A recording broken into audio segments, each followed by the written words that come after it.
Mead and Cheese. Welcome to Mead and Cheese, the number one show about mead and cheese in the United Kingdom of Great Britain and Northern Ireland, possibly even in all of Europe, and possibly the whole planet. Yeah, possibly. Possibly even the whole universe. And welcome to a special episode today. So today's episode is called Producer to Producer. Okay. That's a reference if you've read the book Producer to Producer. Because me and Quarry are both, as you might know, seasoned producers now. We are both seasoned film producers. I am salt and Tom is pepper. Yeah, so we've been talking about producing for probably the last hour, so I guess some of that will come up on the show.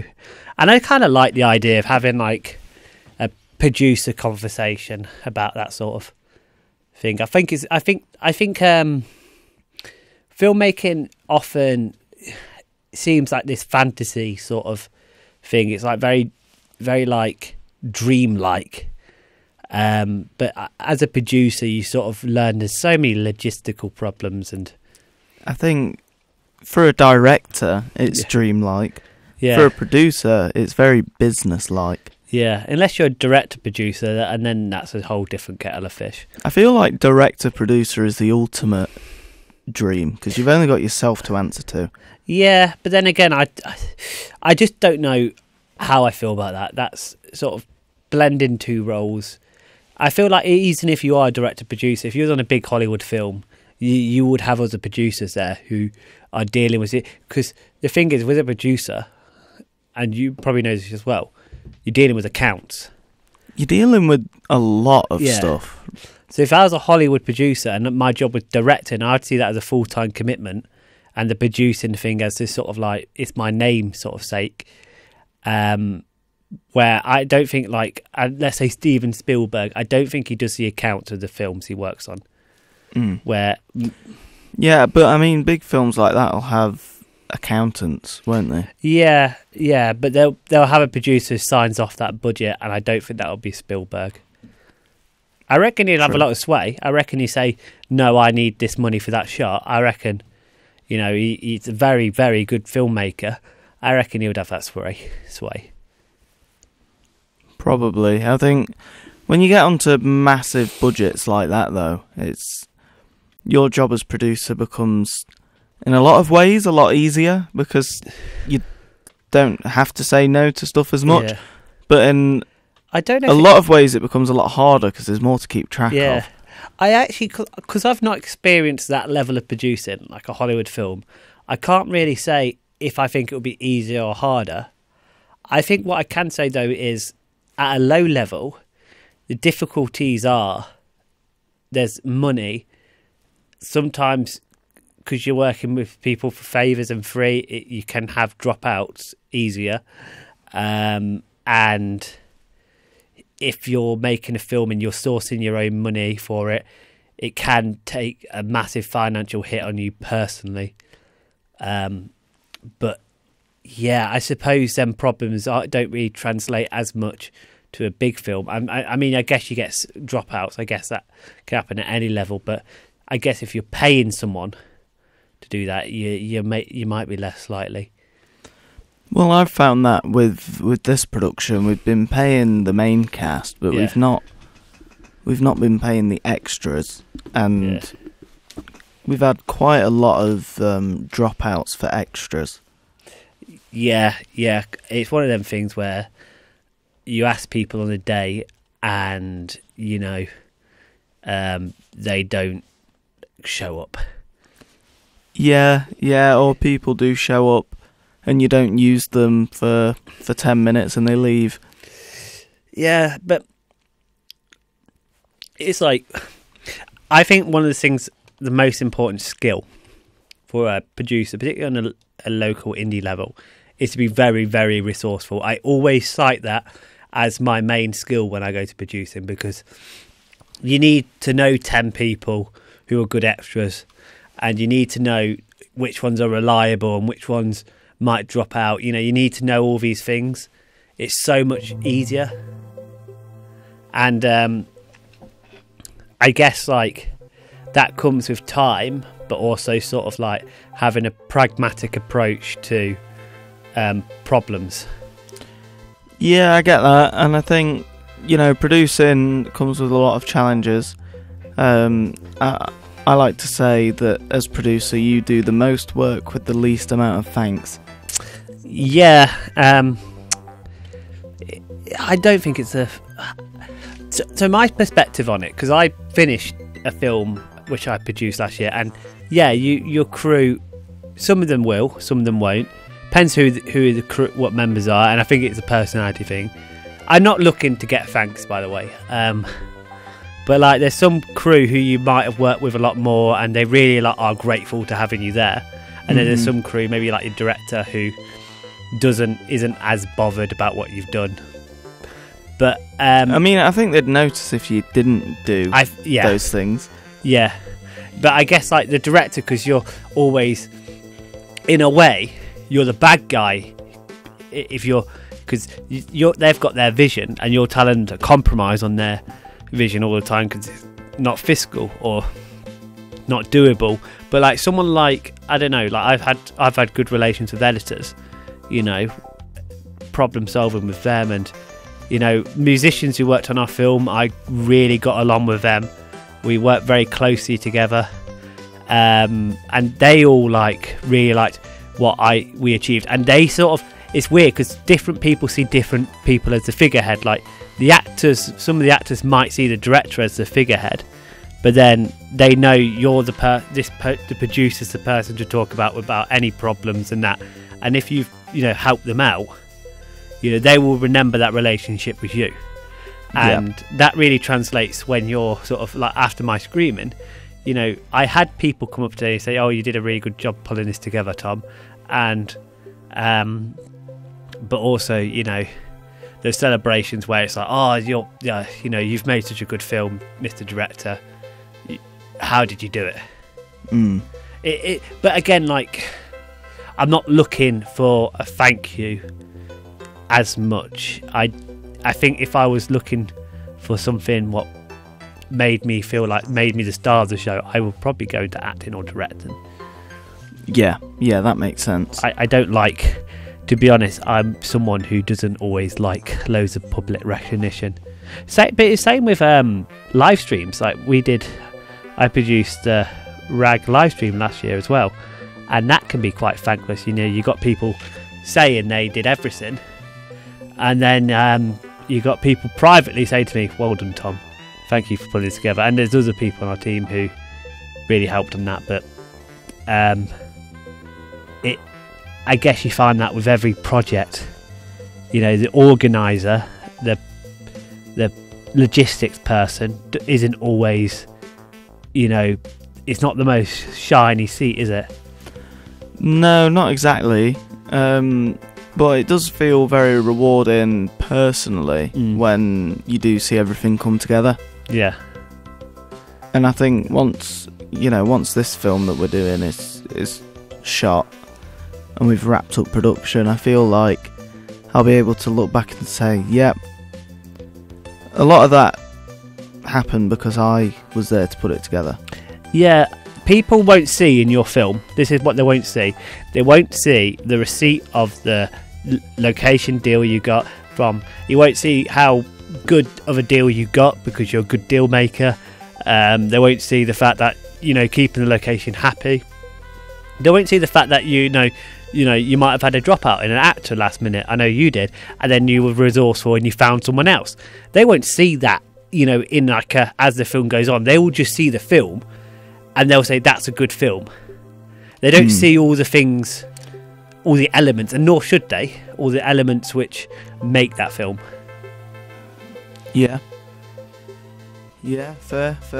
I would just like to thank all the nurses as well, because I feel like they're not appreciated enough. Nurses, yeah. Nurses deserve a lot more recognition. And a pay rise. Absolutely. That is the official position of the Mead Cheese party, by the way. I agree. That's weird. Was it? Yeah, there's a weird sound glitch. Was there? I didn't notice. Okay. So anyway, for Mead and Cheese this week, we don't have any mead with us, but we do have, that we've not been drinking in the studio, Bailey's Colada, which is pina colada flavoured Bailey's. Yes. It's kind of nice. It's quite a good one, isn't it? Yeah. I Yeah. guess pina colada is a milky drink. So it's like quite creamy in it. It's so it's Bailey's. Yeah, that's what I'm saying. It works with Bailey's. But is it just a pina colada? I don't know, you know. Let's see. Ever wonder what sunshine tastes like? This No. fresh twist on a favourite tropical treat blends our irresistible Irish cream with the flavours of creamy coconut and sweet juicy pineapples. It's summertime bliss in a bottle. Enjoy over ice or in one of our delicious cocktail recipes. Contains milk. Contains milk. So, One of the things I've always wondered with Bailey's is how do they manage to keep it in date for so long if it contains milk? I don't know how. I think there's some probably preservatives in there, maybe. Yeah, probably. Alcohol's a preservative, isn't it? Yeah, I think so. That'll probably do it a bit. So, I have an announcement. Dream Visual Media has had officially, by next month, it would have had its best year ever. 2023 has, we're hitting a lot more goals than last year. I started this year by writing up things I wanted to achieve with Dream Visual Media, and we're on our way to making it. And I'm not just saying this as a brag. I am, but I want to sort of address something which is weird in the film industry because it feels like there's not really a pathway to what you want to do and achieve. It's hard to figure that out, and I spent years on different films thinking, do I want to do this? And do I want to be in this position? And it's hard to figure out what you want to do. Because I guess, if you're working on very short films, you might eventually run out of steam for that and want to do something else. But then I did ads for years, and that that can get boring. So it's like you're always pushing yourself technically. And it's always weird to think, where does that road lead to? I think that road leads to making Pirates of the Caribbean pina colada. And that is what we are setting as a mission for Mead and Cheese. I would love for the producing power duo of Lord Mead and Lord Cheese to come together to make a Pirates of the Caribbean film. Yeah. Disney, we know you're listening. Yes, Disney. Hire us. Hire us, yeah. We, might be an unconventional approach, but we would be happy to be co-producer, co-directors. Yeah. Do you know what? What is it? The Game of Thrones duo, their producing duo, Dan and Dave. Yeah. I know they're not as popular anymore, but they did some good stuff with Game of Thrones. Yeah, for the tone piece that we had to do at the start of the Masters, I worked with a guy called Todd Oliver, who's been on the show before, one of the twins. And we co-produced and co-directed it. Yeah. And I feel like we worked together really well on that, and it turned out pretty good. Yeah. I mean, it's a weird one, two directors. I don't know if it can always work. This is what the two has said. Yeah. Because I proposed this idea for the big project, saying that, we could do me and Todd co-producing, co-directing again, if that's something you'd be open to. For this one? Yeah. Yeah. And they said it would be very difficult to assess having two directors, because they wouldn't know whose vision was more powerfully executed. Yeah. And things like that. But I still think two directors can work, because if you got two directors who get along well and are on the same page about things. Yeah, but that's the thing. It's very easy not to be on the same page. I think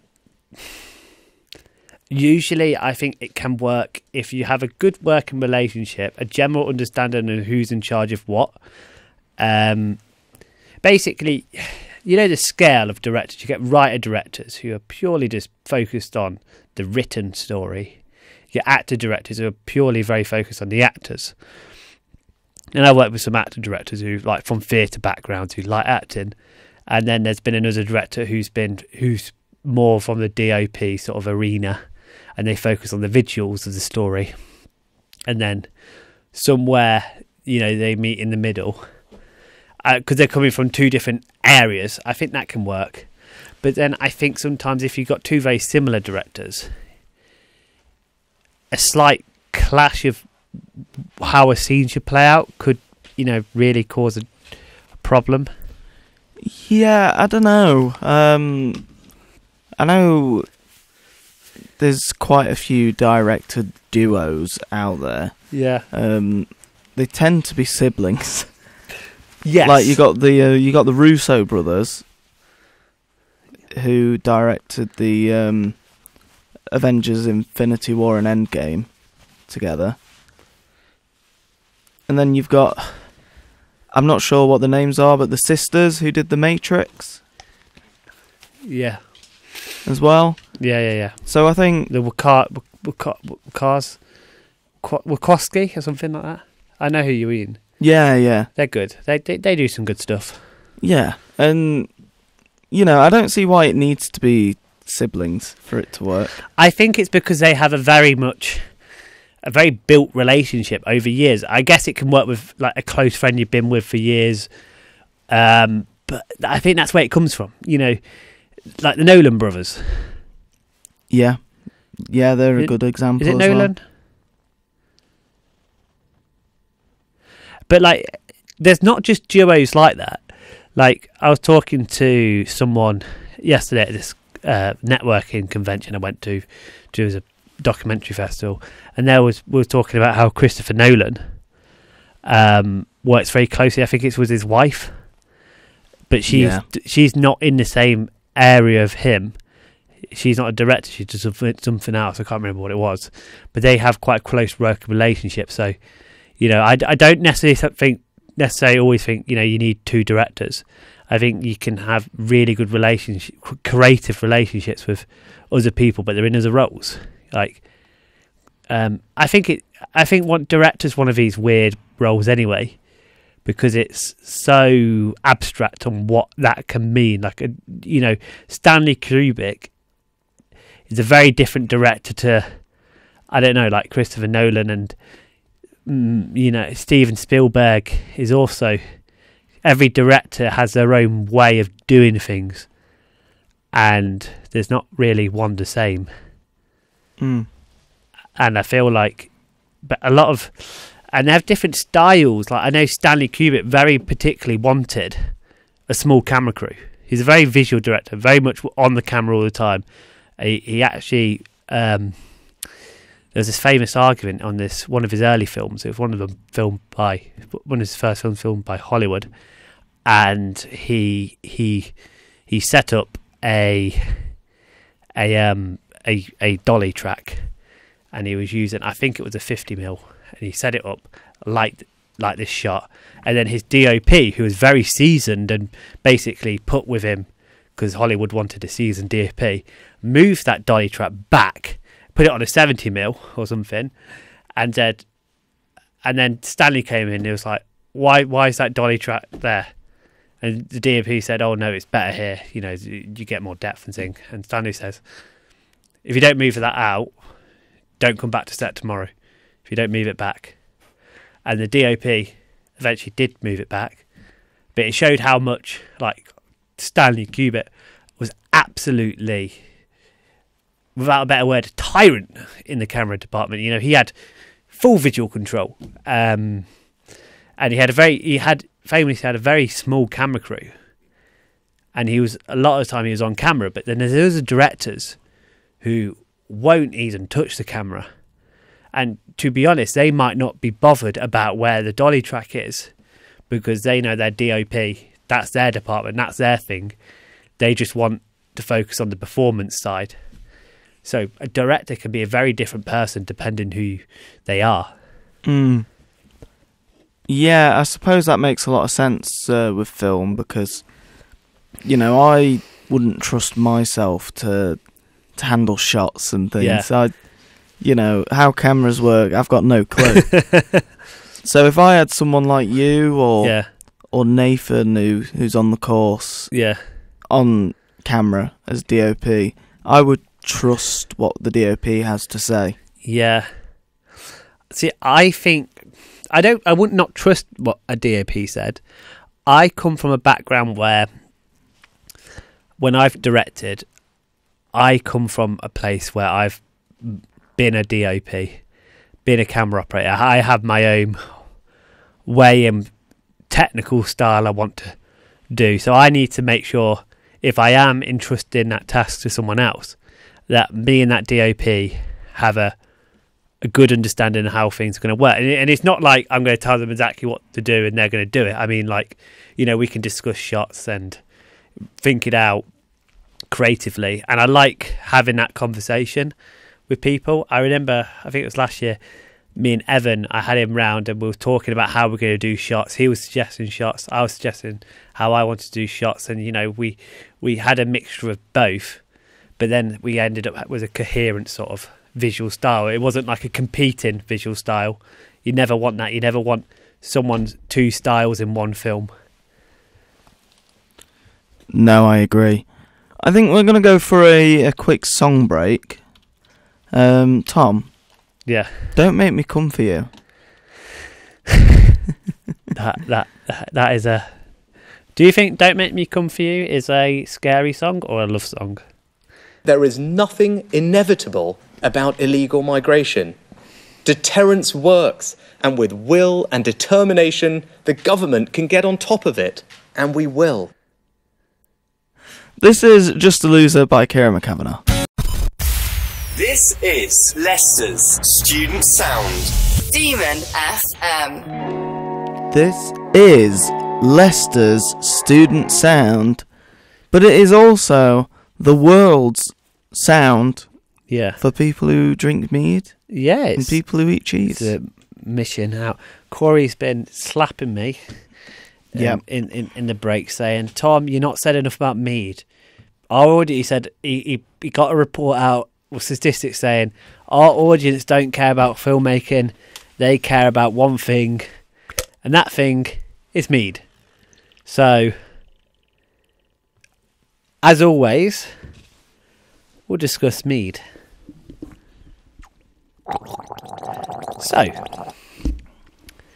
So we started the show a long time ago, didn't we? It's been a while. It's been a very long time for this show, yeah. One of the longest running shows in Demon history, I believe. Yeah. Don't know if it's the longest running, but it's one of. I don't think it will be the longest because I guess that if you start in first year and then you do it for 3 years, that's a 3-year show. And if you start in first year and do a master's, that's a 4-year show. Yeah, and I believe that the DMC trademark Kieran Shea might be slightly longer running than us. I don't think so. I think we started Mead Cheese before the DMC. Do you reckon? Yeah, I think so. I think I did. I don't know. I think we did, but you know, I could be wrong. I wouldn't want to say something. You don't want to say something factually incorrect about our Lord and Saviour Sheeran K. Oh, okay. Let's pivot this conversation. Just to say, Kieran, if you are listening to the show, we'd love to have you on again. It's been a while since we last had you on the show, I think. It has been a while. It's been a while since we've had a guest. It's been a bit of a rocky year this year with keeping the show on schedule. I suppose a lot's happened. It's crazy. But yeah, I enjoy doing this show. There is nothing inevitable about illegal migration. I don't want to hear Rishi Sunak. Hi, welcome back to Demon FM. This is just an example of what AI can now do. Anyway, why is there AI SpongeBob on here? I'm so confused. I don't know who's been in here. Just tonight. Christian Horner said it was a superb race. Actually, it wasn't a superb race. It was a superb performance. It's a demonstration. There was no racing going on at the front at all. They had no competition. They're miles up the road. They were half a minute up the road, and they weren't even pushing. There is nothing inevitable about illegal migration.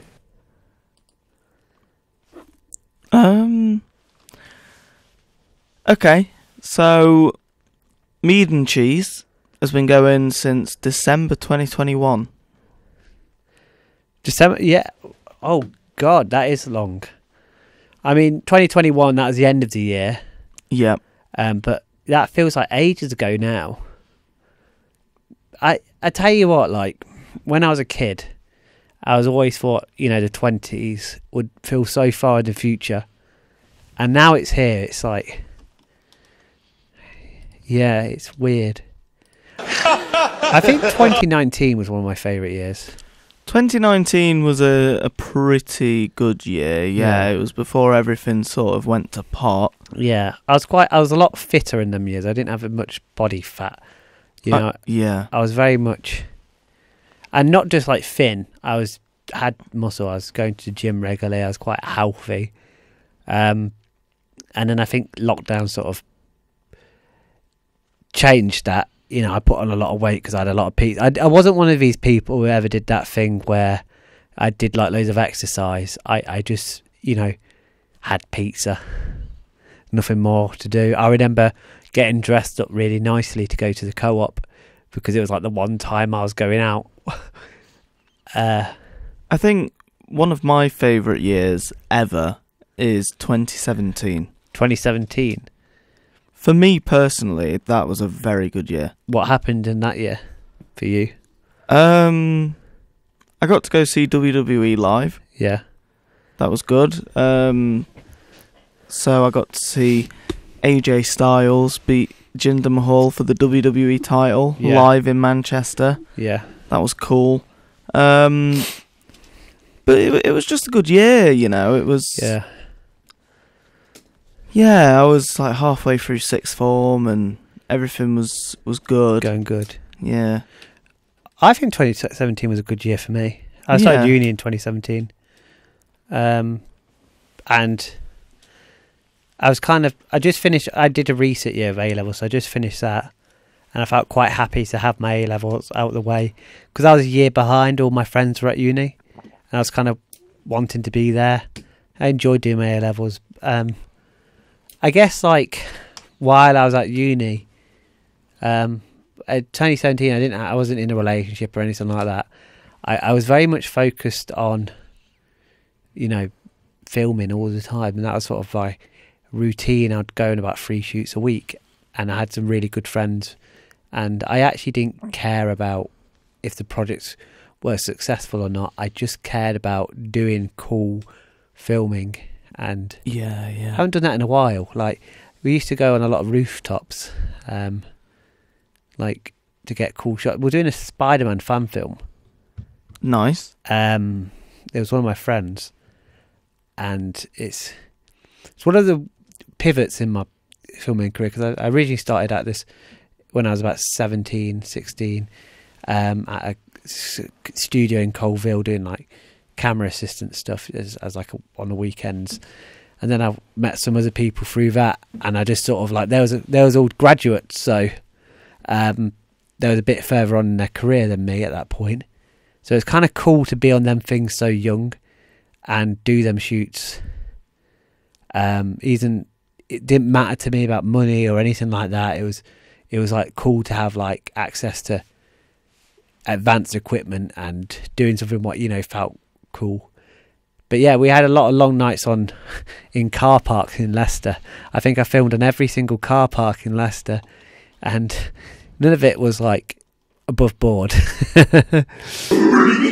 So we found that one of the best things to say to people when they say, "Oh, who said you can film up here?" You say, "Oh, we're just doing a student film." We weren't, and we was doing. Paul said we could film up here. Sent us an email. Paul, because Paul's on them days where there's always someone called Paul who has some authority. He's always like someone who's, in charge of managing that location, called Paul, 9 out of 10 times. So you say, Paul said I could come up here. Yeah. And that, every other time that works, every other time you get kicked out. We got kicked out a few places, but it was very much run and gun cowboy shooting, and I miss that. I really miss that, because that style of filmmaking is so fun. Yeah. I don't, you're not really going from a strict schedule either. You're just sort of getting what you can. So there's no producer when it comes to those sorts of films, then, is there? No, there's cowboys. Yeah, you just sort of run and do it. Well, I guess hope for the best. Yeah, I guess like the director was the actor, but he was a good director. He knew cameras. He knew he was a VFX artist. Joe was. He still is. So very much his film. But I'm camera up, so I knew that. I was doing that because he was in the shots, and we had a very small team. Yeah, a sound guy, gaffer, a few other people, all very good at their jobs. But it was very much a small team. What the dog doing? Who were very good at running, gunning, and I love that. I love having a small team, which everyone is.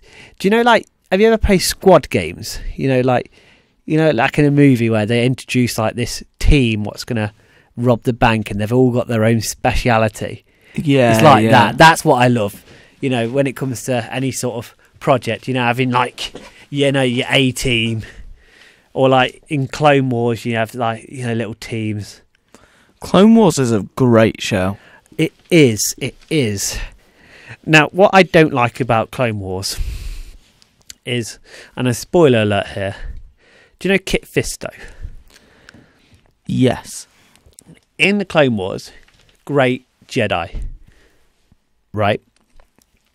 In Revenge of the Sith, I think it is, or whatever it's called, bang, Palpatine takes him out like in one shot. Yeah. I think it's 2 shots, actually. I think he blocks and he then takes him out. Yeah, it's 2 shots. But I've been rewatching Star Wars from the start. Do it. And we watched Phantom Menace. Underrated film. It's not my favourite. It's a bit slow, innit? I really enjoy it. I mean, I like them all, I will say. I think The Phantom Menace is overhated. I would say the Clone Wars, and I was really worried about this, by the way. Clone Wars and Revenge of the Sith are my 2 favourite Star Wars films. Clone Wars?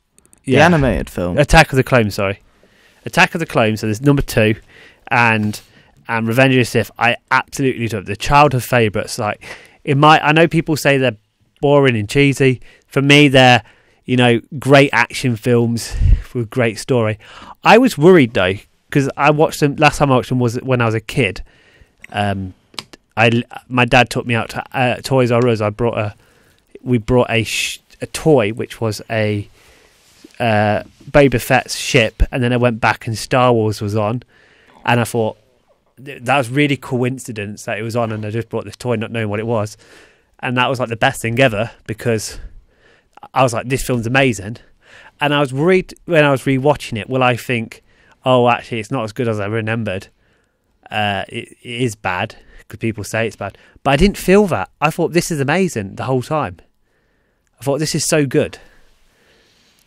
Yeah, I think the prequel films get a bit of a bad rep, and I think they are very strong films. Yeah. I think, for me personally, Attack of the Clones is the weaker of the 3. See, for me, it's Phantom Menace is the weakest. I know and it only gets better. I think Attack of the Clones then. Revenge of the Sith is the best. Yeah, absolutely. Yeah, that's how. But that's personal taste, isn't it? Yeah, I guess so. I think the story ramps up as it goes on. But you really know that when you get to Revenge of the Revenge of the Sith, everything goes down in that film. Well, it's such a sharp character transition for Anakin. I feel like Revenge of the Sith is only enhanced by having watched Clone Wars as well. A lot of the emotional beats hit a lot harder when you've just finished watching Clone Wars. Yeah. You mean the animated series? Yeah. So yeah, I haven't watched every episode, but we recently rewatched it, and Maddie powered through it, and I watched like a few episodes each season, and enough. And it does develop their characters, like Ahsoka. And I think I was worried though. I didn't know if it would, because obviously Ahsoka's like an unnamed character in the films because she didn't exist at that point in the story development. But I think they handled it really well with how they took her, explained where she was, and it makes it, because we finished Clone Wars, Order 66, watched the Blue clones, Rex's gang all die, and then see Anakin come in, and then I watched Revenge of the Sith. I was like why? There's like so much, like it's like, why did he do this, Anakin? Like it was good, it was interesting, and I like all the politics. People don't like the politics in Clone Wars. I like it. I think the politics is interesting. Yeah, it is interesting. The thing is, you don't pick it up as a kid. I didn't. No. But as an adult, I was watching it, and I was like, yeah, some of this is like a bit obvious. Like some of it's a bit obvious World War II vibes, but I like it. Yeah, and I think if you really like the politics side of Star Wars in the prequels, you will really like Andor. Have you watched Andor? No, not yet. I've seen a tiny snippet of it. Yeah, there's a lot of political drama stuff in Andor. Yeah. And it's great. Really fleshes out that time period. But, I really like it. I think Andor, compared to a lot of the other Star Wars shows, really focuses on the politics and the realism aspect. Like, what would be realistic for people in this universe? How would they live? And that's interesting to see. Yeah. No wizards with laser swords in that show. I think my one problem with Star Wars, and it's a big one, I get this when I watch The Mandalorian a lot, is I feel like every planet is like one town. Like, so say, for example, is it Navarra? Navarro, yeah. Navarro. That's a whole planet, right? And it looks inhabitable, but it's all focused on this one little town. It does seem that that's the only settlement on that planet. Yeah, and I find that really jarring, because I'm like you think of Earth, like there's so many different cultures and different areas what are different. That's one thing I did like in the prequels with the planet Naboo. Yeah. Because you've got You've got two cultures on that planet. Yeah. Yeah. Two. You've got the people, the humans, who live in Theed, who, live quite well off. Yeah. Then you've got the Gungans, who hide in the ocean, who, are seen as like lower class citizens to the people of the Naboo. And I think that's a really interesting dichotomy that they've got going on. Yeah, it is. And I like Tatooine as well, because that doesn't feel like it's just one city. That has quite a few settlements that have been established now. Yeah.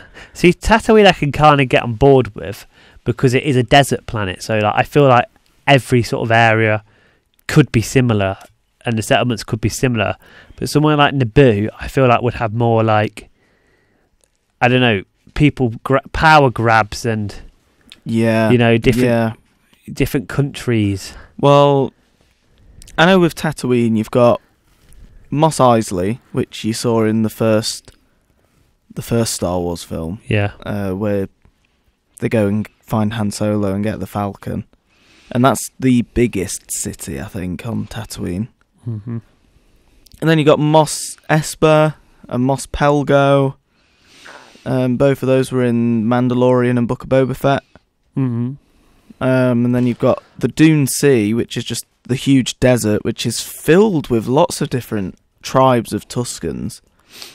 And each Tusken tribe, which is a thing I really like about Mandalorian and Book of Boba Fett, how they fleshed out that different Tusken tribes have different cultures and they all operate differently. I think that's really interesting as well. Yeah, I've not seen the book. I've not watched much of the Book of Boba Fett. I think I've seen a few episodes, but I've not really experienced them doing stuff with the Tusken. I've seen an episode where they do encounter Tusken Raiders, which is interesting. But I haven't really seen them encounter different groups of Tusken Raiders. Book of Boba Fett is a really interesting one for fleshing out the Tuskens as a culture of people, because Boba Fett, he spends quite a long time with them, being part of their tribe. Yeah, and that's quite interesting. It really humanises them, which I think the films don't humanise them. They sort of treat them as savages. Yeah. I think particularly the older films were made in a different era as well, where there is more, I would say, racist connotations and in some of it, and sexist connotations. Yeah, for sure. Particularly in the 70s. Yeah, and I think, for Book of Boba Fett especially, it's interesting seeing the parallels the Tuskens they make to like real tribal people in our world, and it's interesting to watch. Would you say Boba Fett is a good or bad guy? Because in the films, he's a bad guy. Yeah, he's like a B villain, isn't he? In the show, he's a good guy. I see. That's interesting. Because in the books, he is always, not the books, films. He's like, he's just like a hitman, really, isn't he? He is. Yeah, he's just a bounty hunter. Which is, but he is obviously on the bad guy's side. But I'll let you watch Mandalorian and Book of Boba Fett and see how they transform the character, because it's really interesting to see the transformation he goes on. Yeah, I think. I say I've seen. I'm up to season 3 in Mandalorian. I've not seen the last episode yet, but like I have seen like in the previous season where they had Boba Fett there, and I have seen bits of the Boba Fett thing. I just didn't get all the way through it, and I kind of see where you're coming from with his character. It's just interesting that they've done that with him. I guess they are expanding on most the iconic characters. I think so. But yeah, I get what you mean, where a lot of planets in Star Wars do feel like they're just one settlement. Like you got Kamino, which just feels like it's the cloning facilities and that's it. Yeah, and that's the thing. Like, so I was talking about this the other day. So Camino, where it's like you go there and it's a clone facility, and it's like that's what they do. They clone, and they have a prime minister there. I'll speak to the prime minister. But what is he prime minister of? Like Tipoca City. Yeah, but that's just like a factory for clones. It does just feel like a big factory, doesn't it? So why is he just not the boss? He's the scientist. He's prime minister of something apparently. I was like, show me that culture. I mean, obviously it's a film. It doesn't have time to, go into all the world politics. But I guess that's every sci-fi suffers with that sort of. I always wondered with Camino, because when we normally see it, it's normally raining quite a lot. Yeah. And most of the planet is water. Yeah. So Should there not be like an underwater civilization there as well? Maybe. Are there Caminos underwater people? But the city's above the water, isn't it? Yeah, but that could just be for the advantage of on land people. So Could be. Establish Could trade. be for trade reasons, and the clones need. Maybe to Pocket City, where the cloning facility is, maybe all the clone factory is above water. Yeah. And then you've got this whole expansive civilization under the water for the Kaminoans. Yeah. I would like to see more like lore. I know like some series have done like Star Wars done the prequels and then the sequels and the sequels. I would like to go way back and go to some of the lore, like not like as civilizations were starting to advance far enough to, you know, connect with each other. What I want to know is, where did humans come from in Star Wars? What planet did they originally come from? So the way I this is my personal sort of, I suppose, theory, but, you know, it's not based off anything. The way I sort of view it is, it says a long time ago in a galaxy far, far away. So that's before our time in a galaxy far, far away. Humans could have just got advanced in one planet. Let's say Coruscant, for example. Yeah, that's the capital in it and the biggest city planet, and that does make sense of it being one place to me because it's a city planet. So let's say that, and they could have just expanded out, which I guess we'll do. And eventually, I think, like, say if you were gonna say how does it link to our human on Earth, you know, they could have colonized Earth eventually and just sort of, you know, drifted off because it's you know, the galactic wars can destroy civilizations, and is the Force something just in that particular galaxy?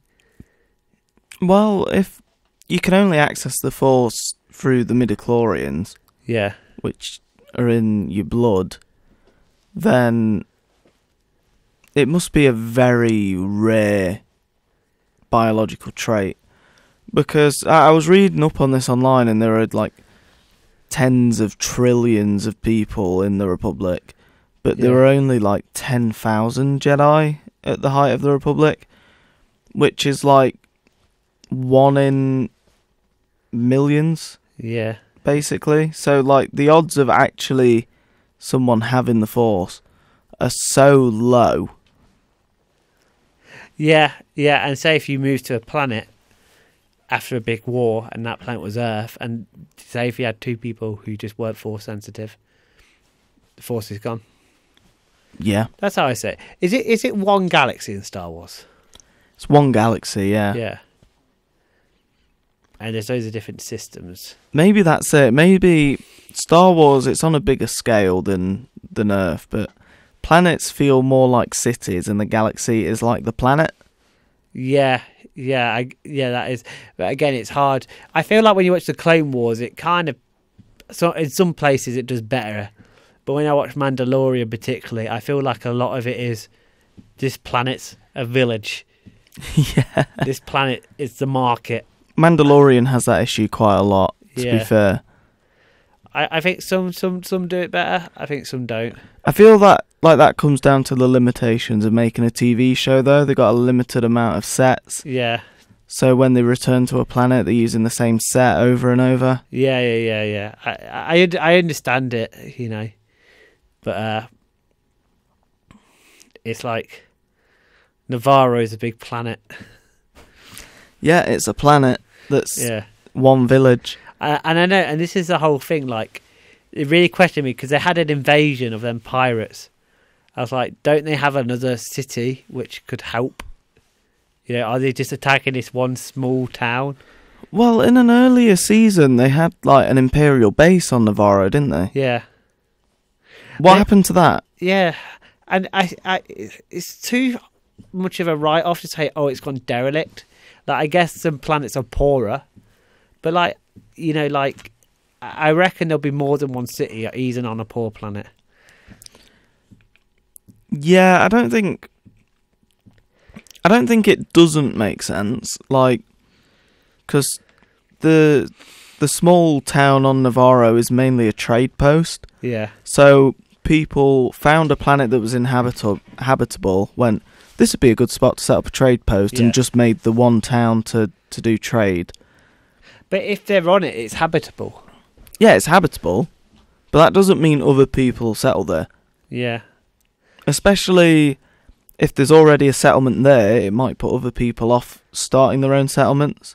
Yeah, I don't know. I just think there'll be more. I think every planet will probably have a few million, not a few thousand. Yeah, I think for your more established planets, Yeah. like, you know, you've got Naboo, which has a lot of people on, I assume. The home Yeah. planet of Palpatine. Is Naboo, is that where Palpatine's from? Naboo. Yeah, yeah. So what is Naboo then? Like, is that like Earth? I think so. Yeah, because Naboo, it doesn't just feel like one environment. Whereas, you know, Tatooine, the whole planet's a desert, and you've got like Mustafar, where the whole planet's a volcano.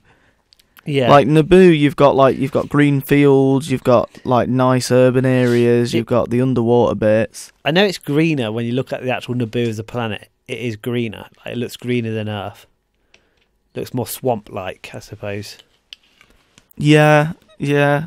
What is your favourite planet in Star Wars? Coruscant. This is Leicester's Student Sound. This is Leicester's Student Sound. Yeah, I'd have to say Coruscant. Coruscant's interesting. I really appreciate how we've been returning to Coruscant for stuff recently. Yeah, I think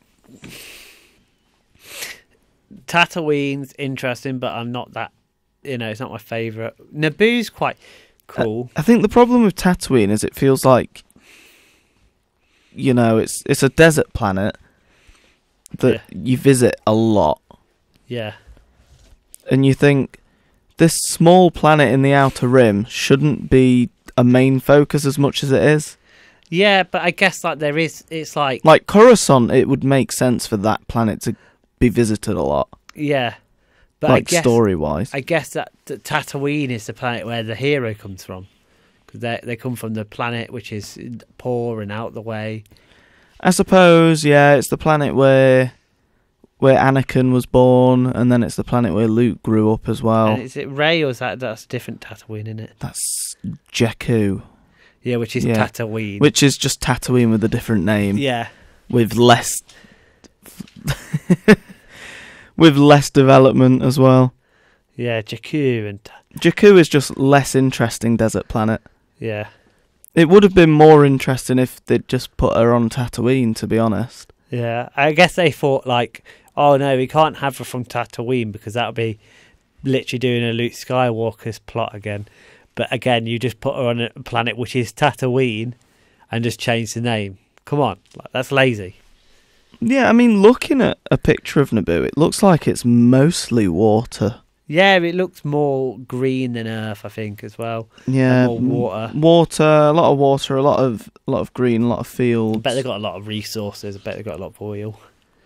Yeah, but I think a good parallel for Naboo is Earth. It looks very Earth-like. Yeah, I think Coruscant is also Earth, but it's like, Metro Earth, innit? I like to think that Coruscant probably was the original home planet of the humans. Yeah. Or is it Naboo? Naboo is where Palpatine's from. Yeah, but then you could argue maybe it's Mandalore as well, because Mandalore has quite like an ancient culture.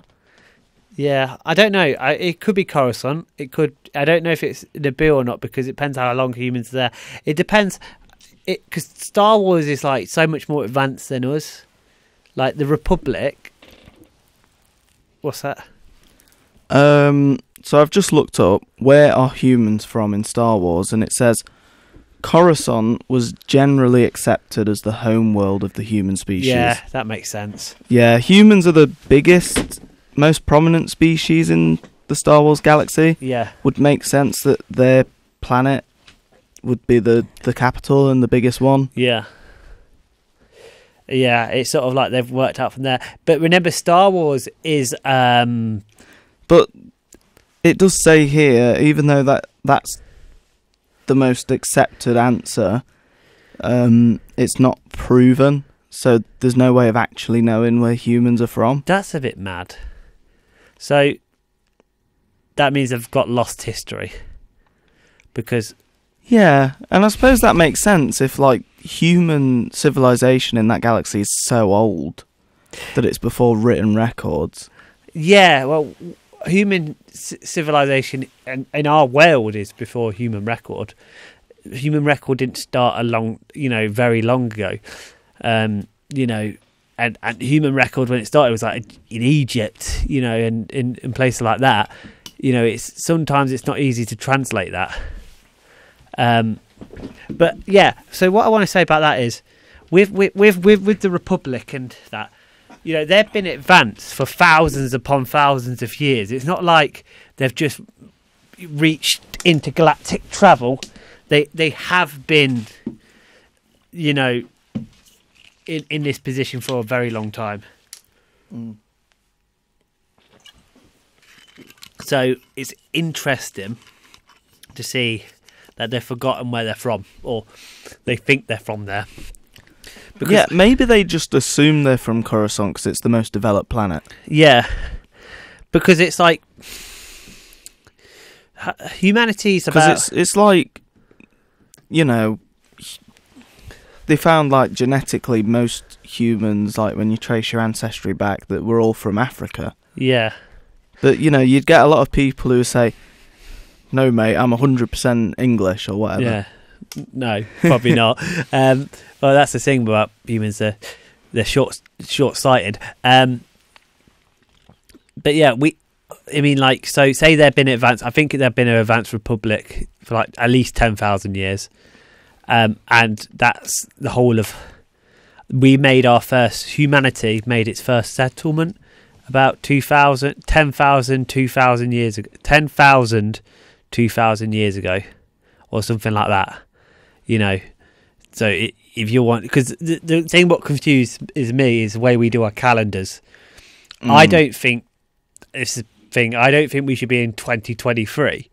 I think we should be in 10,000, 2023, because the first human sort of settlement was around that many years ago. I think we shouldn't be 2023 either. I've thought about this quite a few times because we have written history that exists before the year 1 AD. Yeah, and that's the thing. It's all based on a religion. But I think if you really want, and I feel like it gives you such little scope of how long we've been here. Yeah, I think you've played Skyrim. Yeah. And the Elder Scrolls universe, the year in that game is 4th era 200. Yeah. So it's 200 years into the 4th era. Whereas I think Oblivion, that's like 3rd era 300 and something. Yeah. And I wouldn't mind it if we did something like that, where instead of the year was just 2023, it was 2nd era 2023. Yeah. So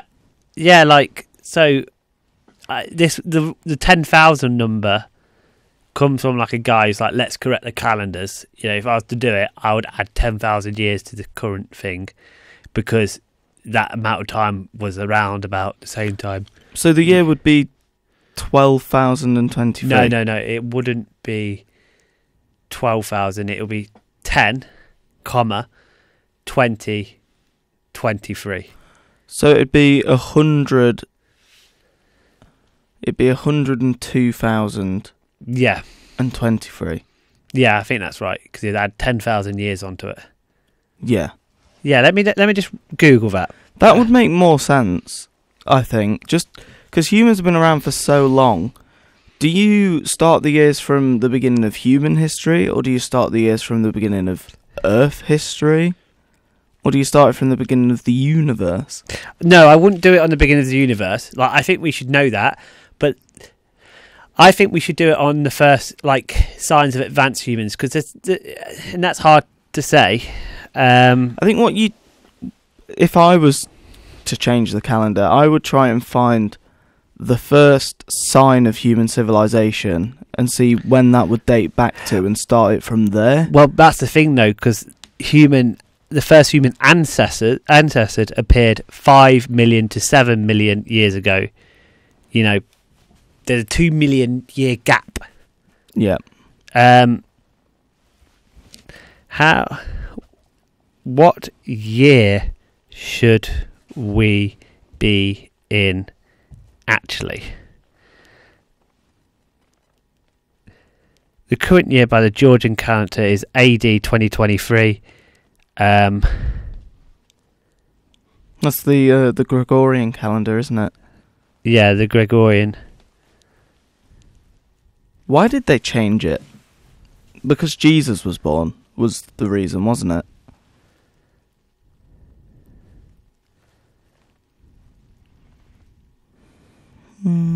Oh, okay. No, I might have said that wrong earlier, where I said 100,000. It says the current year, according to the hologen calendar, is 12,022. Obviously, this article is 12,022, which is this article is written in 2022. The hologen calendar uses the start of the human era (HE) as its basis, rather than the birth of Jesus.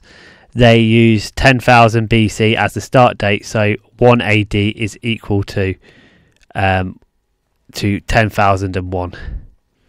So, according to the Buddhist calendar, it's currently the year 2,565.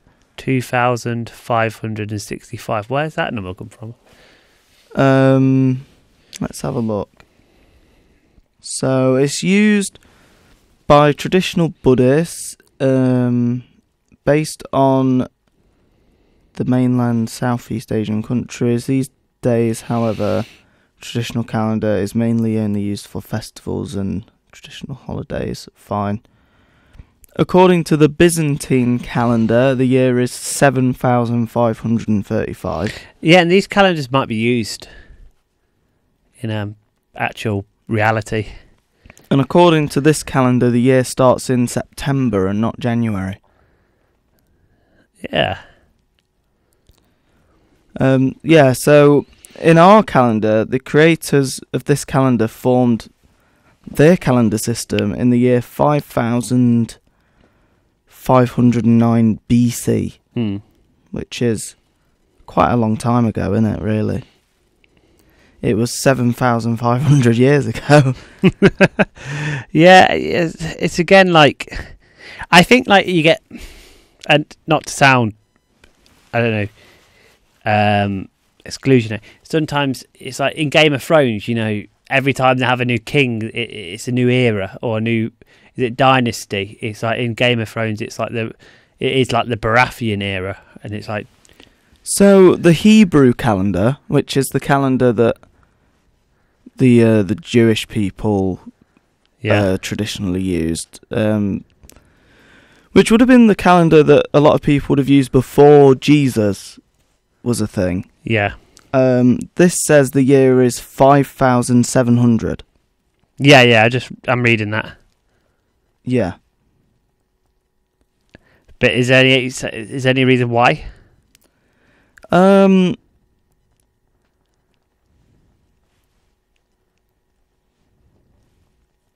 Because that's how long the universe has existed, according to the Bible, or hologen. Yeah, the hologen is the one I think is the best. The hologen calendar is 2020. The start of the human era. So this is what I was saying about eras with like the Elder Scrolls example. Yeah, and it's like, when do you start? Why does the hologen? So they used 10,000 BC as the start date.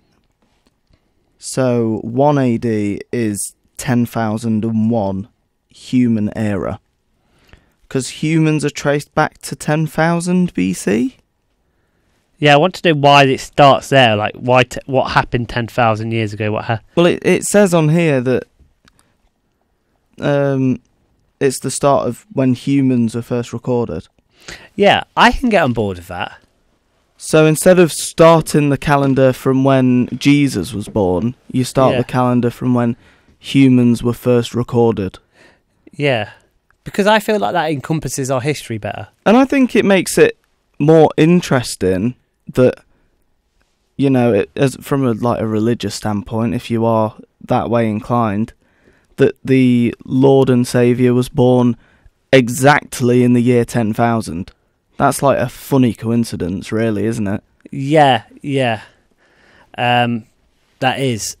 I mean, I guess the 10,000 would be a rough sum rather than I don't know where, if it's like estimate. But like, I feel like as a kid, I get AC and BC, but it's confusing.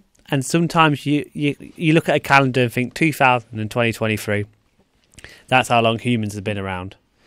But we've not been around for 2,000 years.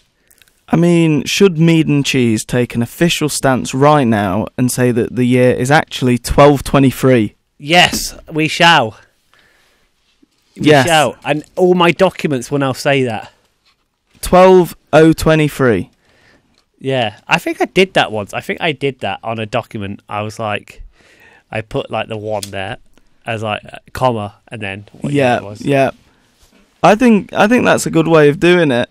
I don't particularly want to change like the hours or because it's so simple. You don't need to change like the hours in a day and what day it is and things like that. How many months are in a year? Yeah, and I think the fact that this is so simple to the system we currently use to transfer over, you just add a 1 at the start. Yeah, or you could even add like a little 1, like a 1, so it's like out the way. You could, the 2023 could be the abbreviation version, but in official documents you'd put 1 or brackets 1 or just 1. I don't know how you'd approach it. Maybe just change it to 123. And obviously everyone would say it's 2023 still, but like having a bit more recognition that it is 1223, I just feel like encompasses human culture, because sometimes I feel like it makes it feel like humanity before Christ wasn't significant when it was. Yeah. I mean, is it that much of a difference from saying it's 2023 to saying it's 120,023? Yeah, I wouldn't say that though. 120,000 2023 is a bit of a tongue twister. I'll probably just still say no. It wouldn't even be that, would it? It'd just be 12,023. Yeah, 12,023. I feel like you wouldn't use that. Well, again, we at the minute when we write a date. Usually, you put, I don't know, the 10th. Let's say the 1st, 23. You don't actually put 2023. Yeah, and that would probably stay the same. Yeah, people would probably still refer to the year 2023. People would still say, oh, back in the 20s. Yeah. Or they'd say back in 2000, but like you'd at least have some, calendars with a 1 on it.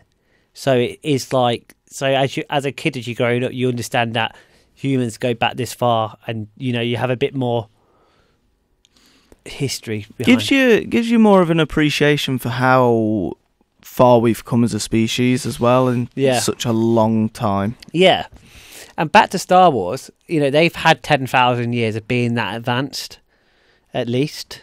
I don't know quite what the number is, but if they got advanced 10,000 years ago, history's easy forgotten.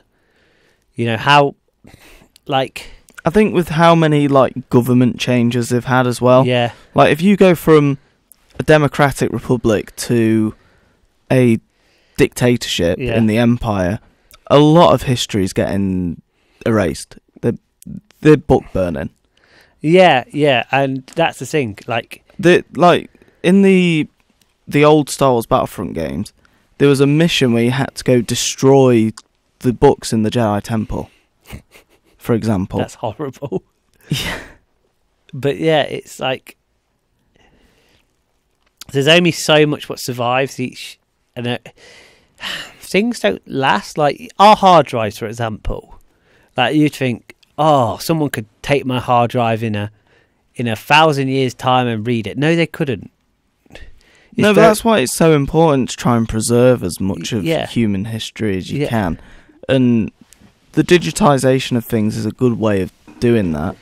But you've got to keep backing stuff up. But also it's not because, like, let's say humanity falls apart and let's say it rises again and it becomes an advanced civilization. But they might have their technology based on different things. Like they might not, for example, they might not use electricity. They might have found something else. And they might not have the mechanisms to understand how to use our hard drive, even though it's an ancient technology. It's like how we struggle to understand ancient hieroglyphics. Like we can, but it's not easy, and there's sometimes misinterpretations. And data does die. Like hard drives break. They last about 3 years. Tape tends to last longer, but you know, it's not really had the, because filmmaking in general has only been around for what, 100 years, a bit more, give or take, 100 plus years. You know, it's not really standard the test of time yet. You know, like a film reel, a hard drive, none of it has had to stand as long as, I don't know, like let's say a book. Yeah, but even books don't last forever. Exactly, but I'm saying like we know a book can last a very long time if preserved properly. And I think digital stuff will be the same, where if it's preserved a certain way, it'll probably last longer. Yeah, but digital technology relies on the fact that we have technology to read it. Yes. So a book requires you to open it. And that's a big thing, like with games at the minute, where, you know, when a lot of these older consoles have all stopped working, you know, give it 100 years from now, it will be very, very difficult to find an NES that still works. It will be almost impossible. Yeah, unless someone really wants that, and it becomes like if enough people want it, I guess. Yeah. But then again, like, sometimes you can lose data, like, and it's the same thing like with PC games. I can go buy a PC game, and it was made for a really old PC that ran like Windows 95. Yeah, that's not going to work on a modern PC. Yeah, it's like, let's say, for example, my hard drives generally have encryption on, or some form of it, and that runs through a Windows system. Imagine if you're like 10,000 years later, you won't be running Windows, I don't think. Maybe not. You'd be running something else, and it'd probably be a different technology type. I mean, we have two types. We have digital and analog. Yeah, but good luck trying to get something analog to work on your PC. Yeah, it's So who's to say they won't come up with something better than the digital technology we've got now? Exactly. And then all the digital technology becomes redundant, like all the analog stuff did. Yeah, and you can easily lose stuff, but it's... And analog technology isn't even like that old. Yeah. In the grand scheme of things, it was like, you know, we're still using some analog formats now. But like we've really made the big digital shift starting in the 90s, really. And it's not standard the test of time. So it's hard to say, oh, you can predict, you can theorise, but it's hard to say, oh, digital technology will last this. It's hard to say a hard drive can, because hard drives generally have a lifespan of 3 years. Well, if you had gone to someone in like the 80s and said, you know, VHS, not going to be a big thing. Or, I don't know, even like go to the 60s and say, those records you got, not going to be massively important come like the 2000s. Because all music will be in the cloud. The what? They'll be like, in that cloud, will it rain on me? Yeah, it's weird, like. But all the data, the clouds are a weird illusion though, because all the data's somewhere. It's stored somewhere physically. It's in a data center somewhere, and it's beaming off a satellite to you. And then if your satellites go down, then you have to go to the actual data center to get your data. And if that data, right? So, like, say if we have an ice age, because we've been quite lucky, haven't we? We've not had an ice age. We've not had any. No, we're gonna get the opposite though. Yeah. We're gonna get like the heat age. Yeah, and imagine how much things will break in the heat alongside our climate. Like can things, like, say if there's fire on the floor, our hard drive's gonna last? Is that going to be our priority as well? Well, this is the thing with digital stuff. If there's a massive flood, Yeah, most of that digital stuff isn't surviving. yeah, exactly. That's like if there's a weird magnetic pulse. There's always like lost media, even but stuff that you think, how would they lose something that important, gets lost. Like something that's culturally significant, like, I don't know, Doctor Who, let's say. There's so many old episodes of Doctor Who that are just missing. Yeah.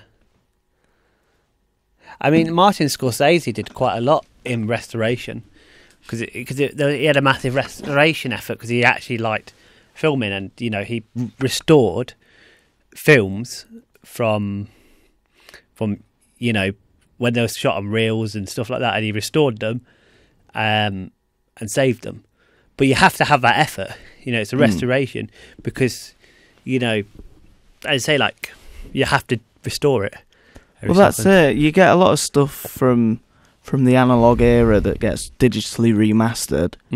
But think about the amount of stuff that does get remastered, and it's a lot of stuff.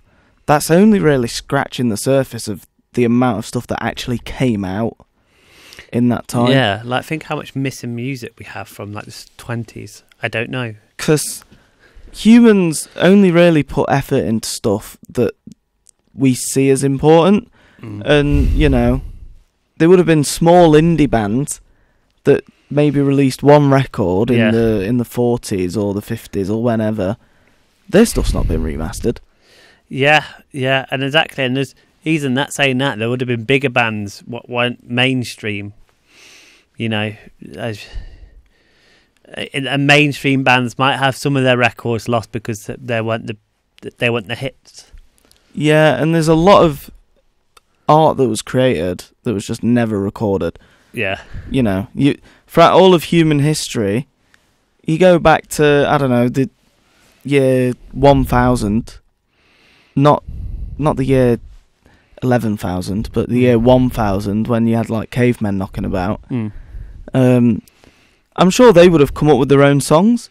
Yeah. But they had no way of writing them down. Well, those songs are lost to history. Well, stories were big in the medieval time, and like tales, but it was from like your local, your mead drinker who'd come and tell everyone the story in the bar, and then that story would change as he goes around to make it more interesting. And that's how a story was recorded. That's how it got about. But no one was like had an iPhone recording that. Yeah, and it's interesting.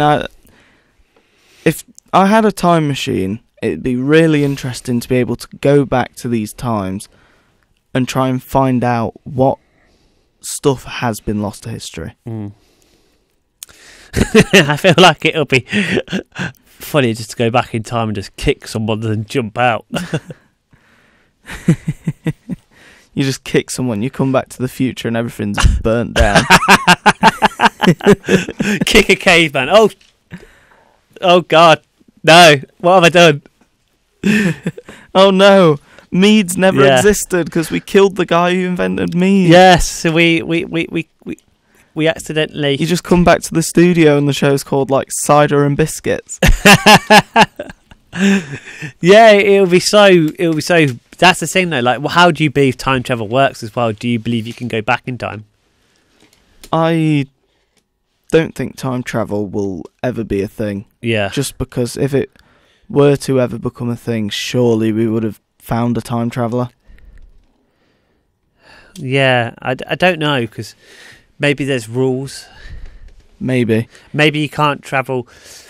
See, I feel like I believe in different dimensions. Like, I believe in 12, and again, like, you can't grasp beyond your dimension, you can only theorize. But like, where if you go to a dimension where, if you think, you know, this is free, what dimension are we in? We're 3D, aren't we? I think we exist in 4 dimensions, Or 2? which is, We're on paper, aren't we? and I think the 4th dimension's time. Yeah. So, yeah, 4th dimension's time. So you go to the 5th dimension, there's no time, doesn't matter anymore, because something else is there, and you keep going up and up and up and up. Yeah, I suppose, like, if you get a piece of paper, you say a 2-dimensional thing exists between 2 points there. Yeah. They've got no way of, like, really travelling between these points in this 2-dimensional universe. Yeah. But to our 3D minds, just do that. Yeah. And the points are the same. Yeah, and so I suppose to a 5D being, they can just fold reality. Yeah, it's. I watched a few films and read about it. I think there's a film, Arrival, what deals with it quite well, because there's 5D. I think it's 5D beings there. Well, basically the concept of time changes, you know, and humans learn.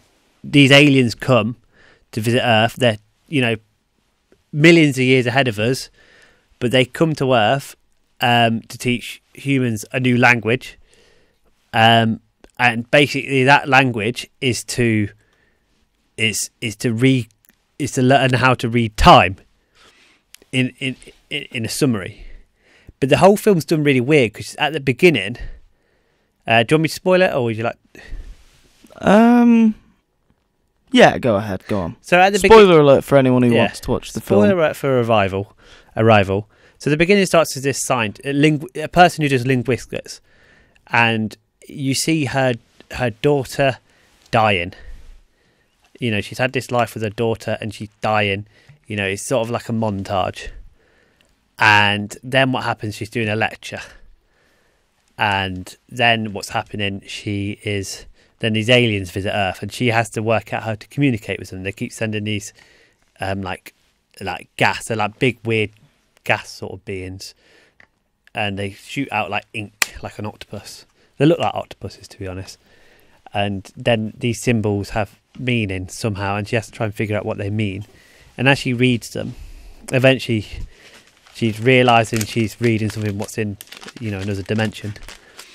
And how that works is you realise that as she's learning this language, she's realising her concept of time has changed. So they're asking her for help, because that species needs.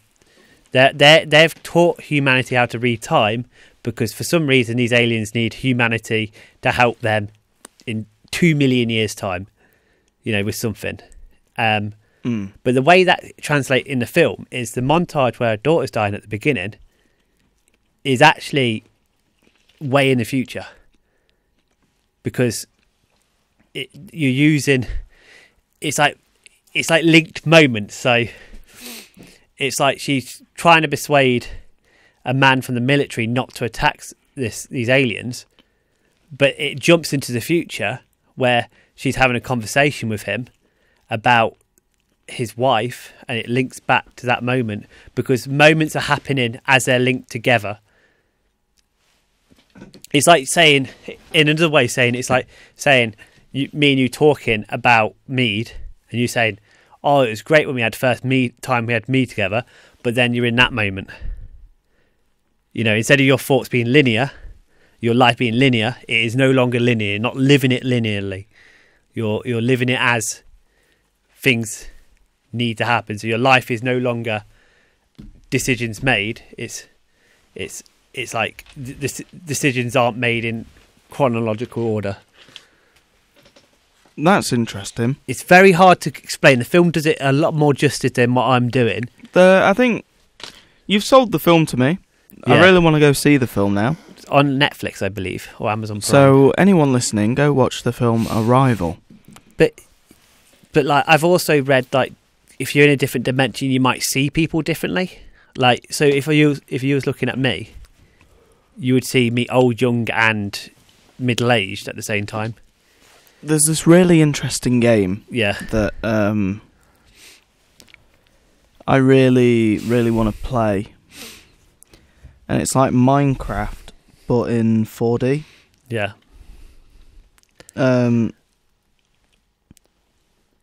Yeah. 4D Miner it's called. And obviously we can't see in 4D. Yeah. So it looks weird, doesn't it? Can I just get that a bit closer? Because you can see it moving around in 3D and everything's changing because we can't perceive the 4D space.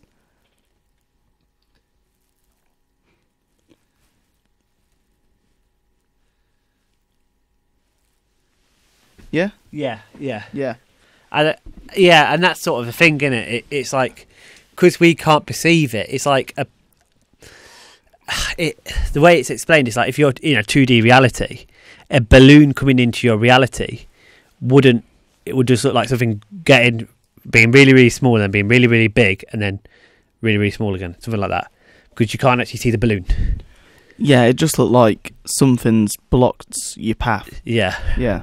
So if you are seeing that in a 5D world, it would probably make sense. Yeah. But it won't make sense in this reality because you just can't perceive that. And I know this thing, the 4D Miner game. Mm-hmm. It's on Steam, Yeah. so you can play it on Steam. It's not actually released yet, but you can play the demo. But the developer has a Patreon to support the project, which, you know, you could spend £3 a month to support this project, or you could just spend a third of that to support this radio show, and we'll teach you all about 4 dimensions. Yeah. We won't release a game. Probably not. Probably not. Maybe. Maybe if we get enough Patreon money. Yeah, maybe. I'm not gonna promise that. Yeah, I'm not going to promise that. As my entertainment lawyer always says, under promise, over deliver. Or just under promise. Yeah. And don't deliver. But we will teach you about different dimensions on the show, as we have done today. We're going to have a quick song break. We're going to play Duel of the Fates by John Williams from the Star Wars Episode 1, The Phantom Menace soundtrack. Right now Whoop. on Demon FM. This is Leicester's Student Sound. Demon FM.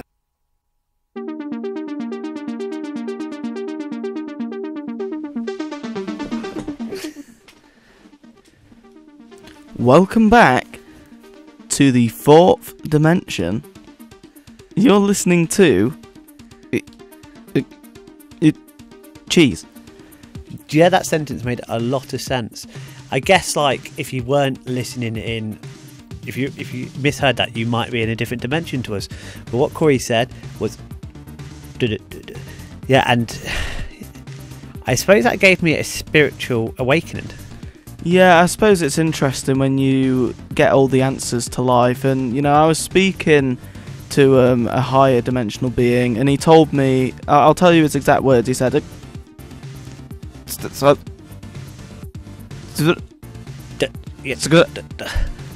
again, and that's how we all exist. Yeah, again, like, the world is just a cycle. Yeah. Do you ever think, like, it's crazy how everything's like a virus in this world, this galaxy? Like, everything duplicates itself.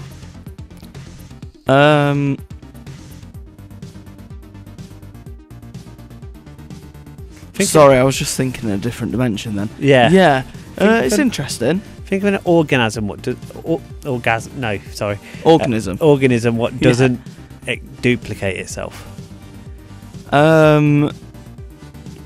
Yeah, humans reproduce. Yeah. Mold, Mold's annoying. grass, And and the rate of success is the rate of how fast it can reproduce. And I think that's weird. But if you either look on like a universe scale, this is the thing. I think if you zoom out, I think the universe is just trying to reproduce it as a universe. well, they reckon it's like forever expanding. Yeah. Like they said, since the Big Bang, the universe hasn't stopped expanding. I think the universe, a Big Bang, is just is another universe being created. So this universe is made. But I reckon if you go out of this universe, there's other universes with different rules, slightly different. So, yeah, and maybe we exist within a 3D universe. You know, our universe is a three-dimensional space, or whatever you want to call it. Yeah, And maybe that exists within a larger fourth-dimensional space. yeah. And maybe that exists within a larger five-dimensional space. There's no way of knowing these things. And that's what's I think mad. I know. If you go out further enough, eventually you hit Jed just sitting there drinking a cup of mead. Well, Jed, as we proved on one of our episodes, is actually the Grim Reaper Yeah. in disguise. Which episode did we discover that? You weren't on that episode. Was I not? No, it was me, Jed, and Nathan. Jed. I mean, I'd love to do a short film where Jed is the Grim Reaper. Was that a concept on the episode? No, we were just accusing him of being Jed, being you're evil. the Grim Reaper. Jed, I know it's you. And when he said, "I'm not the Grim Reaper," we said, "That's what you want us to think." Yeah. Because you can accuse someone of being the devil, Yeah. and you know, although it's unrealistic, it's like that's quite common. But to accuse someone as a Grim Reaper, you're the Grim Reaper. I know it. I have this evidence. I saw you wearing that hoodie as you walked back home. Maybe Jed is actually Emperor Palpatine. Maybe. I like Palpatine. I think Palpatine is a really interesting character. I don't like what they did with him in the sequels, Yeah. but I think in the prequels, his whole manipulating both sides of the war to gain ultimate power, Very little finger, isn't it? it's a really interesting story. Yeah. Yeah, it is. It is. And have you watched The Bad Batch yet? I am yet to start it. Okay. Well, Palpatine is in The Bad Batch. Yeah. Not as like a main character, but he appears. Yeah. And he has interesting stuff that he does. Yeah. I guess that's good because, like, I always think, like, Palpatine has such a big part of the prequels. But in the sequels, he is just like an evil wizard. I mean, when I say the sequels, I mean the originals. He's like an evil wizard who is the Emperor Mind, but he's not much of a, you know, what is he doing? What's his goal? I mean, yeah, in the originals, he's on his rise to power. Yeah. You know, he starts off in the Phantom Menace as a senator. Yeah. For Naboo, and then he convinces people that the current chancellor's, corrupt, so he gets voted in as the new chancellor. And then in Attack of the Clones, he manages to convince the Senate to give him emergency powers for the war, which means, he can basically do stuff without having to get a vote every time. Yeah. And then, come Revenge of the Sith, he orchestrates this whole thing where the Jedi have betrayed me. And now he's completely transformed the Democratic Republic into a empire for the sake of security and order. Yeah. I mean, I don't know how democratic the Republic was standing anyway. Like, it had democracy in it, but, like, it did feel like... It was bureaucratic, wasn't it? Yeah. It was a big bureaucracy. But a bureaucracy is better than a dictatorship. Yeah, I guess so. But, like, the Republic wasn't letting separatist movements leave, were they? No, that's the thing. Like, and they explore this in Clone Wars when Padme tries to get a peace treaty with the Separatists, Yeah. and Palpatine manipulates the situation to make both sides look bad to each other again. Yeah. So it's interesting, isn't it, how he really played both sides of the war? Yeah. Yeah, because like a separatist movement, I can always get like, if you want your independence. And when you think about it, with the Republic going on to become the Galactic Empire, the Separatists were right. Yeah, they were. They were right. That is the thing. They had a point. Yeah. But it's just a shame that their leader, being Count Dooku, was actually corrupt and working for the enemy. Yeah, but I assured like some of the people, I don't know how far under you have to be in the pecking order, but some of them would have generally believed that you don't have a massive army to have people who don't believe in that cause. Raja. I don't think the droids believed anything, to be there. I think they were just happy to be there.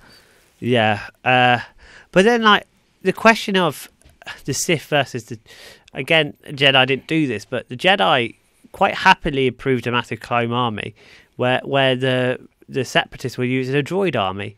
They were, clones were actual beings, organisms, where droids are just like robots. But part of me, and they explored this in Solo. Have you seen Solo? Not yet. So there's a thing in Solo about droid rights. Yeah. Because droids in Star Wars, you can see that a lot of them are programmed to the point where they are intelligent life and they have feelings. Yeah. And a lot of droids can feel emotion and pain. Yeah. And in Solo, there's a droid that starts like a droid rights movement. Mm. And that's interesting, I think. Yeah. I think they've touched on that in The Mandalorian a bit with one of the bars. Yeah, where there's a lot of reprogrammed droids who... Yeah, the retired battle droids that, they just don't want any trouble anymore. Yeah. They just want to be able to work as waiters and whatever. Just, yeah. I want to be able to carry someone's bags for a living and not have to fight in another war. Yeah, I guess we're getting... I don't know how close we are. I'm not saying we're close at all. But we're getting close to our machines being as smart as us at some point. I think that's a long way off. Mm. But I don't know how long. Because the thing with self-learning technology, it can learn quite fast. And we don't actually... I don't know how because there was something about ChatGPT, Microsoft saying that ChatGPT 4 was 25 years more advanced than we thought it would be. And that's worrying. But then... I suppose it's an ethical dilemma as well. Yeah. If you have a machine that has the intelligence to the point where it has emotions and feelings and memories, and it feels like an individual. Yeah. It has sentience, basically. If you have a machine that has sentience, is it morally right to be able to turn that machine off? Yeah, but then that comes like, is it morally right to take another person's life? Depends on your value structure. If you're a Buddhist, then that answer, I think, is no. But do you class that machine as the same as a person? Well, would you class a dog the same as a person? There's different laws. There is, but a dog isn't as intelligent as a person. Yeah. If you had a machine that was as intelligent as a person, yeah, had the same feelings, language, would it be right to be able to turn that machine off? I mean, I don't know. That's a philosophical question, which is also... Because naturally, there's a part of me that wants to say that at that point, that machine should have human rights. I don't know. I think like it would be a different category because humans are specific. Animals are specific. You know. But it's not an animal, is it? Yeah, but animals like dogs have different rights to different animals. Humans have different rights to different animals, like different classifications. If you would have like advanced AI rights or sentient technology rights, I suppose. But I think it gets to the point where, you know, if a robot is just as intelligent as a human, Yeah. Can you make that robot work without pay? Again, like Because then it sort of comes down to, you know, you could morally argue that that's slavery. yeah, you could, but again, we're looking at this from a capitalist perspective, and that's the thing with like advanced technology is we're always looking at it from a capital expense, you know, And not from a philosophical perspective. Well, there is that, but what I'm trying to say is like our system is capitalism, so everything is about markets. Like even AI at the minute, like I had a few interesting conversations, and one was a few weeks ago I saw Elon Musk say, and 1,000 of the signatories signed something about AI. ChatGPT should basically stop research and development so they could reaffirm the ethics. And then Elon Musk at the same time, around a few weeks later, then announces his own AI. Was he trying to slow down it so he could get a lead on the market? I was just about to say, you know, Microsoft wanting to slow down ChatGPT. Part of me thinks they just want to be able to do it themselves. Microsoft own ChatGPT. Oh, do they? Yeah.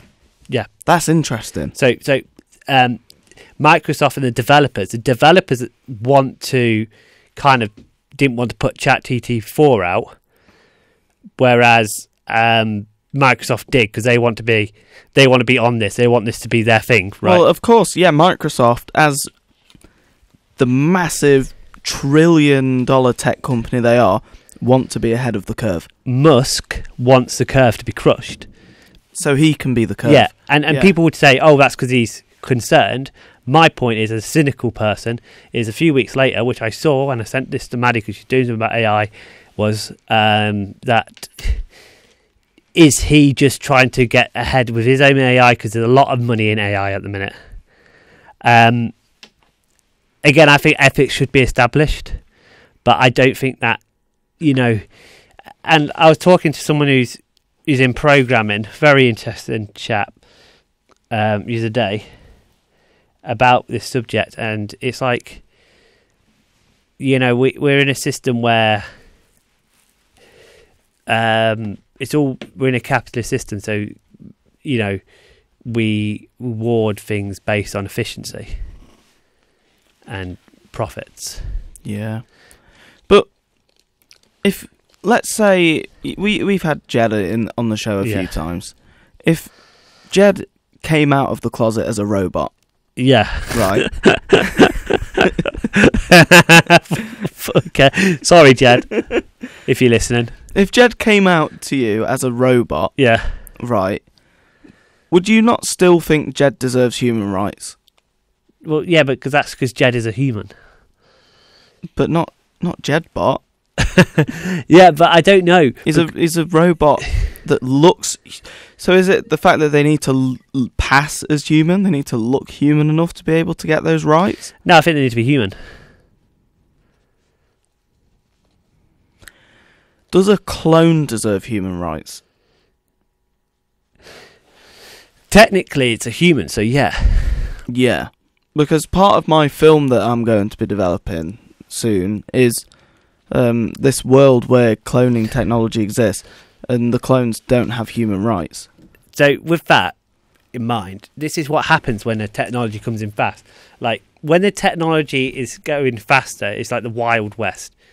Like there's no regulation on it because no one knows how to regulate something what's not yet happened, and it's only in like theory.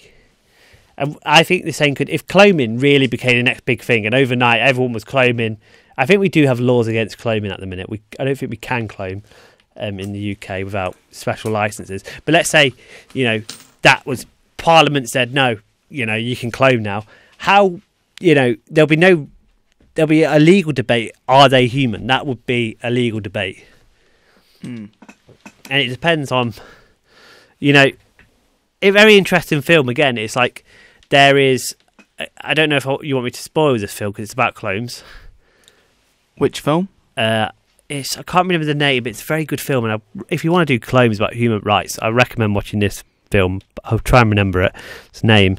But the concept of the film is basically all these people are in this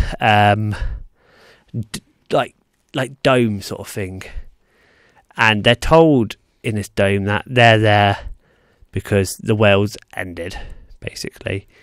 And there's like a lottery, and it's kind of like not like a prison, but it is. They have like work orders, and they have a diner. It's very much prison vibes, and every so often someone wins the lottery, and they can put more tickets in to win the lottery, and that when they win the lottery, they get to leave and they get to go to this new settlement, which is where humans starting to rebuild itself. But obviously, only so many people can go when they win the lottery each week or so, and people do win the lottery, and it's people were like trying to think, how does the lottery work? Like, does it matter? I'm going to win this week.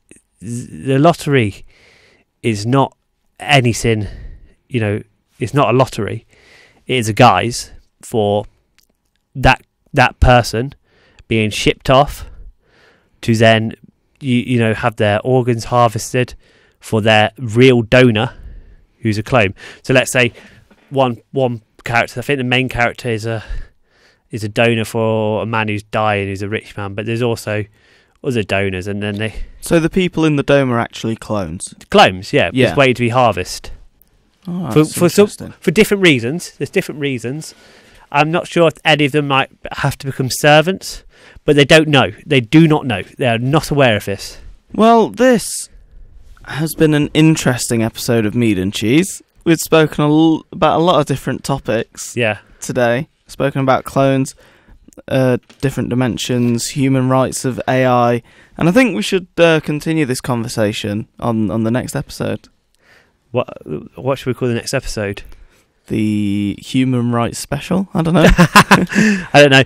Well, we will see you next week, same time, Friday, 7 till 9.